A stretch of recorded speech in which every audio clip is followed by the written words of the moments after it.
Pourquoi faire de l'économie de la connaissance? Pour une raison très simple, qui est que, comme la connerie, la connaissance est infinie. Et ça change tout quand vous y réfléchissez bien, parce que les matières premières ne sont pas infinies. Mais la connaissance est infinie. Si nous basons notre croissance économique sur les matières premières, eh bien, il y a une contradiction mathématique inévitable entre croissance infinie et matières premières finies. Mais si nous basons notre croissance économique sur la connaissance, eh bien, il n'y a plus de contradiction entre croissance infinie et connaissance qui est infinie aussi. L'économie de la connaissance est très particulière en ce sens qu'elle est régie par des lois différentes de l'économie des matières premières. Ces règles sont très simples. Il y en a 3, 2 bonnes nouvelles et une mauvaise nouvelle. La première règle, c'est que les échanges sont à somme positive. Qu'est-ce que ça veut dire? Si je vous donne 20 €, ils ne sont plus à moi. Mais si je vous donne de la connaissance, elle est encore à moi. Là, je vous donne de la connaissance, a priori, quand je vais sortir de cette pièce, je ne serai pas plus bête qu'en y rentrant. Alors que si je vous donnais 20 € à chacun, je serais moins riche. Donc, quand on partage un bien matériel, on le divise. Quand on partage un bien immatériel, on le multiplie. La deuxième règle de l'économie de la connaissance, c'est que les échanges ne sont pas instantanés. Ça, c'est une mauvaise nouvelle. Transférer 20 € ou 20 millions d'euros, c'est instantané, c'est une signature sur un chèque. En propriété, les transferts de propriété sont instantanés. C'est même pour ça qu'aujourd'hui, on a du trading haute fréquence, dont la limite légale est la nanoseconde, ce qui veut dire qu'on a le droit de faire 1 milliard de transactions par seconde. Mais la connaissance, il n'y a pas de trading haute fréquence dans la connaissance. Cette conférence, elle prend du temps. Transférer de la connaissance, ça prend du temps. Je ne peux pas vous donner la physique quantique en 2 minutes. Et la dernière règle est une bonne nouvelle, c'est que les combinaisons de connaissances ne sont pas linéaires. Qu'est-ce que ça veut dire? Ça veut dire que quand vous prenez 20 € et 20 € et que vous les mettez ensemble, ça fait 40 €. Mais quand vous prenez 1 kilo de connaissances et que vous le réunissez à un autre kilo de connaissances, ça fait 3 kilos de connaissances. Quand vous regroupez 2 connaissances, ça crée systématiquement une tierce connaissance, qui est au pire triviale, mais non nulle, et au mieux révolutionnaire. Eh bien donc le biomimétisme s'inscrit dans ce paradigme de l'économie de la connaissance, et c'est là que je veux que vous voyez vraiment à quel point c'est une révolution sociale, environnementale, avant d'être une révolution technologique.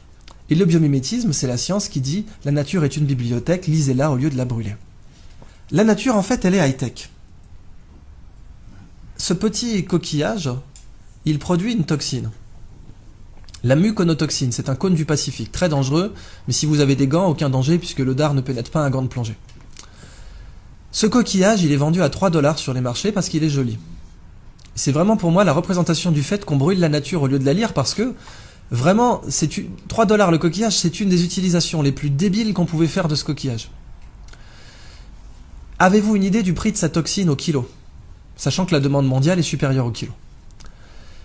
1 kilo d'or, on va prendre ça comme étalon, 1 kilo d'or c'est 30 000 €. 100 000, donc 3 fois l'or. C'est plus. Et c'est pourquoi la toxine? Elle est très utilisée en neurotechnologie, elle permet de faire des neurotechnologies avec un niveau de détail incroyable, donc c'est des nanotech, neurotech, elle est aussi utilisée en neurochirurgie, etc. Très grosse demande mondiale qui ne fait qu'augmenter. Je vous laisse faire le calcul, 800 $ le milligramme. Ça nous fait du 800 millions de dollars le kilo.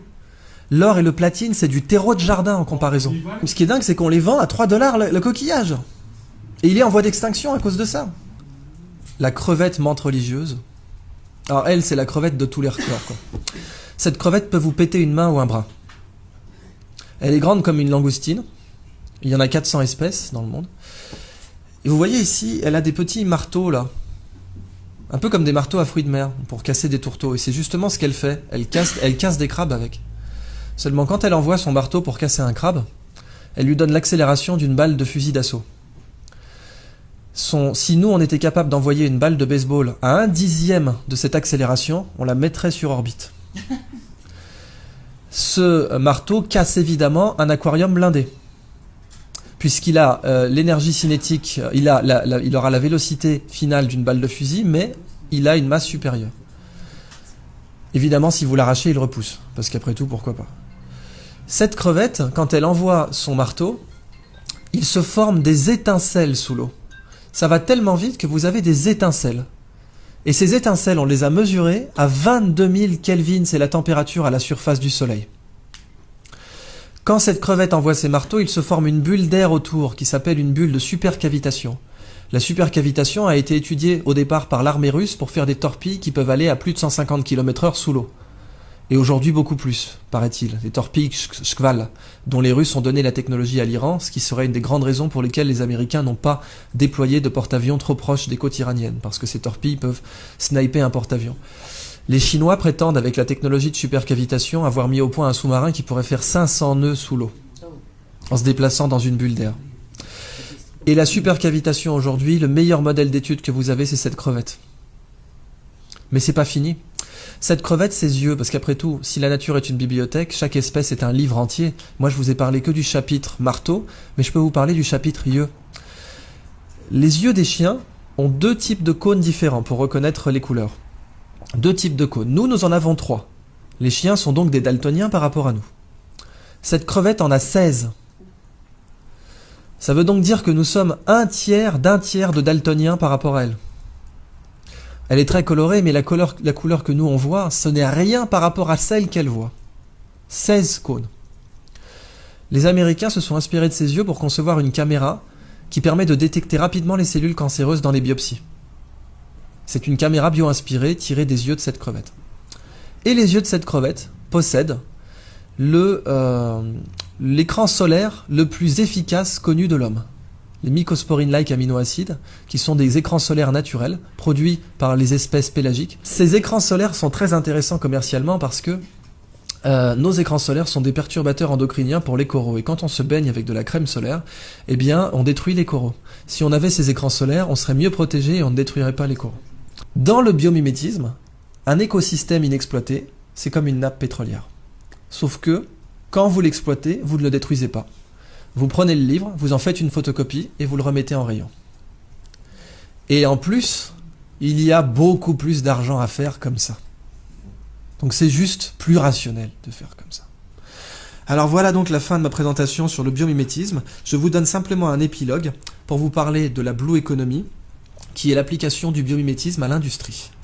Et la Blue Economy, c'est une 3e histoire que je ne développerai pas, mais dont je vous donne simplement l'incipit, qui est imaginer un monde sans déchets. Imaginez un monde où la prochaine fois que vous verrez un déchet, il faudra emmener vos enfants au musée. Regarde maman, une canette de crocs. C'est fou ça. Ce monde, on sait qu'il n'existe pas aujourd'hui. En fait, il existe, c'est la nature. Quand les feuilles tombent des arbres, on n'organise pas un système de ramassage. Dans la nature, les déchets n'existent pas, parce que la nature produit en cycle. Mais nous produisons en ligne. Et du coup, nous sommes la seule espèce aujourd'hui qui produit des choses dont personne ne veut. Et quelque chose dont personne ne veut, ça s'appelle un déchet. C'est la phrase de Gunther Pauli, ce n'est pas à la nature de produire comme nos usines, c'est à nos usines de produire comme la nature. Et si nous faisons comme ça, nous serons non seulement beaucoup plus rentables, mais en plus il n'y aura plus de déchets.